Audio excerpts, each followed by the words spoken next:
तुझी वाट चुकणार नाही जीवनभर तुझी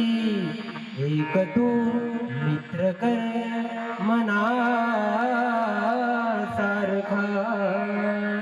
मित्र बनव्यामध्ये गारव्या सारखा जाळताना मला एक मित्र आपल्या मित्राला सांगतोय अरे मित्रा मी मेल्याच्या नंतर सर्व नातेवाईक मला जाणार आहेत पण तुला एक काम करायचंय जाळताना मला देह ठेवासा जाळताना मला देह ठेवासा हात खांद्यावरी टाकल्या सारखा मित्र बनव्यामध्ये गारव्या सारखा दुःख